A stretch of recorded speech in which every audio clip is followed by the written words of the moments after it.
Welcome back to Data-Driven Dialogues, where we really get into these sources and pull out the interesting stuff. Today, we're going to take a look at Interloop Limited. It's Q1 performance for fiscal year 2025. Okay. So we've got their director's review report, Okay. and we've got the financial statements. We're going to figure out how this company works. We're going to look at how committed they are to sustainability and all the challenges that they're facing. Yeah. It's really interesting to see companies like Interloop who, are trying to, make money, of course, Right. but also be aware of sustainability. And, with all the changes going on globally, I think it's a fascinating case. Yeah, and right away you see that in their mission statement. Uh-huh. They want to be an agent of positive change, Mm. not just for stakeholders, Yeah. but for the whole community. Right. And it's not just talk. Yeah. They're actually doing stuff. The CSR initiatives, the sustainability programs, they're really putting their money where their mouth is. Right. I think this is becoming more and more common for businesses. Businesses are realizing that they're not separate from, society or the environment. It's Yeah. all connected. So let's zoom out for a second. Okay. Big picture. Yeah. The report says that things in Pakistan are kind of stabilizing. The economy, Yeah. GDP's going up, inflation's down, balance of trade is better. Yeah. Yeah. He's pretty good, right? It's a little more complicated than that because, the report does mention some issues, particularly for the textile sector. Right? Like they're having some problems with cotton production, global demand isn't as high, and some policies might change that could hurt their competitiveness. Okay, so it's not all sunshine and roses. Right. And this is where things get kind of strange. Okay. So Interloop's revenue went up, like 8.14%, which sounds awesome. Right. But then their profit Yeah. went down like 96%. Oh, wow. How does that even happen? Yeah. So basically what happened is that their input costs went way up. And I think that's partly because of, the supply chain stuff we were just talking about. Uh-huh. And then they've got this apparel master project, which is still in the early stages. Okay. And it's actually losing money right now. I see. So those two things together really explain that huge drop. So it sounds like they're hoping things will get better in the long run. Right. But right now it kind of hurts. Yeah. And the management team knows this. So they're trying to, do things like control costs better, Right. make their operations more efficient, Yeah. and change their prices a bit to Sure. kind of work through this. And if you look at the bigger picture, Yeah. with their subsidiaries included, it's basically the same story. Revenue's up 11%, Okay. but the profit's down. Wow. And earnings per share are down like 94.5%. Yeah. So it's really a trend in the whole textile industry. It's not just Interloop. But the important thing is, how do they deal with this Right. and still stick to what they believe in? I think that's what makes them different. Okay, so speaking of being different, Yeah. let's look at their sustainability programs. Yeah. So they got this gold certificate for water stewardship. Okay. The only company in the entire world in textiles to get that. That's amazing. They're using some pretty cool tech, too, Yeah. Like what? like loom shake and even banana plant waste yarn. Yeah. They're really trying to do things differently. Yeah. It's really impressive how much they're investing in sustainability. Mm-hmm. I mean, they have these plants that clean their wastewater, so Right. there's no harmful chemicals going out. Yeah. And they're switching to solar and biomass energy to cut down on emissions. And, their apparel plant is LE Platinum certified, which is the highest rating, not just in Pakistan, but globally for a factory that big. It's a huge accomplishment. They're not afraid to make big moves. And you can't forget about all the community stuff they're doing. They're working with Faisalabad Medical University for scholarships, building schools, giving free medical care to people who need it. And they have this program for women called Women on Wheels. Yeah, it's really great to see them doing so much for the community. They're really trying to make a difference. So they're doing a lot for the environment and for people. But what about ethical sourcing? Well, that's where their Loop Kizan platform comes in. Okay. It's this really cool system that uses tech and data to improve farming practices locally. Yeah. That way they can be sure they're getting their materials ethically. So they're trying to do good in every part of their business. Yeah, exactly. It fits perfectly with their whole philosophy. So it's like they're juggling all these things. Yeah. They want to make money. Right. They want to be sustainable. They want to help their community. But the question is, Can they actually pull it all off? can they really get the Apparel Master Project going strong, Yeah. make a profit, and still focus on all those other things? Yeah. It's definitely a tough balancing act. It's really a fascinating story. I mean, Yeah. Interloop is dealing with all the same problems that the whole global textile industry is facing right now. Absolutely. And I think their approach is something a lot of other companies are going to be watching closely. Yeah, they're sure. All right, well, before we get ahead of ourselves, Yeah. let's take a look at the numbers. Okay. Let's really get into the financials and see what that tells us about Interloop's plans. We'll be back in a moment for part 2 of our deep dive. All right. So welcome back to Data-Driven Dialogues. Let's jump right into those financials. We're looking at the unconsolidated statement of profit or loss here. Okay. And I think we can get some real insights into how Interloop spends its money. Like when we look at the cost of sales breakdown for this quarter, the biggest thing is raw materials. Okay. Over 20 billion rupees. Wow, that's a big chunk of change. Yeah. Makes sense though, right? They're making stuff. Right, yeah. So of course the materials are going to be a big expense. Are there any other big expenses that stand out to you?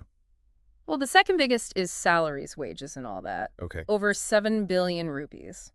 It's easy to forget that there are real people behind these numbers. Absolutely. It's their jobs and their lives that are affected by how the company does. Yeah, exactly. Okay, so moving on, let's check out their long-term financing. Okay. Looks like it's over 15 billion rupees. And where's most of that coming from? Mainly financial institutions. Okay. And it's secured against their assets. Mm-hmm. Now, what's interesting here is that this debt is actually a little lower than last quarter. So are they trying to pay off their debt? That's what it looks like they're trying to deleverage. Which basically means what? It means they want to have less debt overall, which is a good thing in terms of making them more financially stable. Right. But it also means they might not have as much money to invest in new things. Makes sense. Yeah. I mean, they are having some issues with profits right now. Exactly. Okay. They got to be careful. Oh, and there's also this thing with the Punjab Revenue Authority. What's that about? So they're saying that Interloop owes them some provincial sales tax. But Interloop is fighting it. Okay. They think they're in the right and they have a good case. Okay, so we'll have to see how that turns out. Yeah, it's definitely something to keep an eye on. Because if they Yeah. lose, it could affect their finances. Okay, well, let's move on to their different business areas. Right. So they've got hosiery, spinning, denim, apparel, and then this other category. What can you tell us about how those are doing? So hosiery is their biggest moneymaker right now, Okay. bringing in over 29 billion rupees just in this quarter. And they're spinning almost 5 billion. And denim is actually less than 5 billion. Really? I thought denim was like their main thing. It is a core part of their business. Right. But maybe there's less demand for denim now. Okay. Or more competition. And then there's apparel. Right, which includes the Apparel Master Project. Uh-huh. And that was just a little over 4 billion. That's still pretty new, right? Yeah. Exactly. It's going to take some time to really get going. What about the other category? So that includes stuff like energy, yarn dyeing, Okay. activewear, and their subsidiaries. We don't have the specific numbers for each of those, Right. but together they make a pretty big contribution. So basically, hosiery and spinning are the stars right now. Right. Denim's got to step it up. Yeah. And apparel's the new kid on the block with lots of potential. Exactly. And it's important to remember that these different parts of the business are all connected. In what way? Well, for example, the yarn they make in spinning Right. can be used to make the hosiery, the denim, Yep. and the apparel. So it's like a whole system. Now, that makes sense. So one part of the business can help the other parts. Exactly. They kind of feed off each other. All right, let's talk about where they're selling all this stuff. Okay. So the report breaks it down by foreign countries Mhm. and Pakistan. So in this quarter, over 39 billion rupees came from foreign countries. Wow. So most of their business is overseas. Yeah. Yeah, definitely a global player. Which is good because if one market has problems, Right. they've got others to fall back on. But of course, there's also the issue of currency exchange rates, Yeah. And global economic trends. like we were talking about before. Exactly. They have to manage those risks really carefully. So we've looked at how they spend their money, how much debt they have, how their different businesses are doing, Mhm. where they're selling their products, and how they handle financial risks. It's a lot to think about. It is. But they seem to have a good plan for all of it. Mm. But you know, there's one more really interesting thing about their finances. What's that? They try to be Sharia compliant. Oh, yeah, right. Yeah, you've mentioned that before. So what does that actually mean? Basically, it means they try to follow Islamic finance principles. Okay. Like one big rule is that they can't charge interest. Really? Yeah, it's considered exploitative in Islam. So how do they get money to run their business if they can't borrow with interest? They use different Islamic financing tools. Like what? Like murabaha, which is like a cost plus profit thing, Okay. and ijara, which is kind of like leasing. Okay. And they work with Islamic banks in Pakistan. But The report also mentioned some conventional loans. Yeah, you're right. So does that mean they're not totally Sharia compliant? Well, they do acknowledge that they're making profit from those conventional loans, Mm-hmm. but they're trying to use them less and less. Oh. Their goal is to be totally Sharia compliant eventually. So it's like a work in progress. It's really interesting to see how they're combining these traditional finance ideas with Islamic principles. Definitely. And it really shows that they care about doing things ethically, which again goes back to their whole mission. Yeah, for sure. So we've talked about their mission, the economy in Pakistan, their revenue and profits, Right. their sustainability programs, their finances, and even Sharia compliance. It's been a pretty deep dive. It has. We've really learned a lot about Interloop. They're an ambitious company with challenges, but they're really committed to doing things differently. Yeah. All right, so now the big question. Yeah. Can they make this Apparel Master project work Right. while staying true to their values? Can they change what it means to be a successful textile company in today's world? Those are the big questions. Mhm. And I think we'll all be watching closely to see what happens. We'll talk more about that and some other interesting stuff about Interloop in the last part of our deep dive.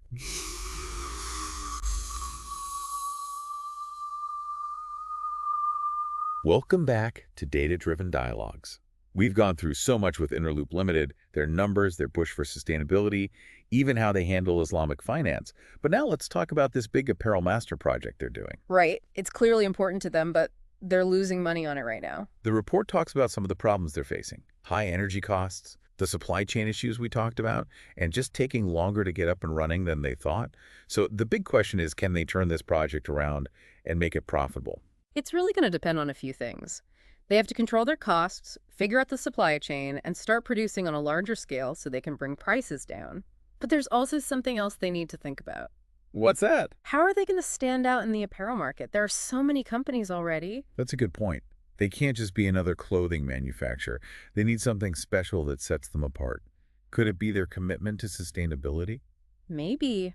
More and more people, especially in the West, want to buy from brands that share their values. Interloop's focus on using sustainable materials, ethical sourcing, and responsible manufacturing could really appeal to those consumers. Yeah, that's a good story to tell. But can they actually get that message out there? Can they turn sustainability into a real advantage in the market? That's the challenge. They can't just talk about it. They have to show people the real benefits of their sustainable practices. They need to be transparent. People want proof. It looks like they're trying. Their website goes into detail about their sustainability initiatives. You can see their certifications, how much energy they use, how they conserve water. And they have that Lucason section that shows how they get their materials ethically. That's a good start, but they need to do more. They need to use those partnerships, work with influencers, and get their story out there in a way that people connect with. It's almost like they need a brand within a brand. Yeah. They have to build trust so people believe their sustainability claims. Exactly. They have to convince people that it's not just a marketing gimmick. So we've talked about efficiency, costs, and finding the right market for this project. But there's another big factor. What's happening in Pakistan with the economy and politics? Right. The report talks about things like rising utility prices and losing special treatment for textile exports. Those things could make them less competitive, especially with exports. So it's not just about what they do internally. Things outside their control can affect them too. Absolutely. They have to be ready to adapt and have backup plans just in case. So it seems like Interloop is walking a tightrope with a lot of challenges and opportunities. This Apparel Master project is a big risk for them. We don't know yet if they can make it work while staying true to their values of sustainability and social responsibility. It's a journey that will require innovation, resilience, and a deep understanding of the evolving global market. We'll continue to follow this story and see what happens. So there you have it, our deep dive into Interloop Limited. We've looked at their financials, their sustainability work, the challenges they're facing, and their goals for the future. We've seen their dedication to ethical practices, their smart approach to sourcing, and their attempt to balance profit with purpose. It's a company that's pushing boundaries and challenging the status quo. They're proof that businesses can be successful and responsible. Hopefully this deep dive gave you a good understanding of Interloop Limited and the textile industry as a whole. They're a great example of how companies are dealing with the complexities of doing business in the 21st century. Thanks for joining us on Data-Driven Dialogues.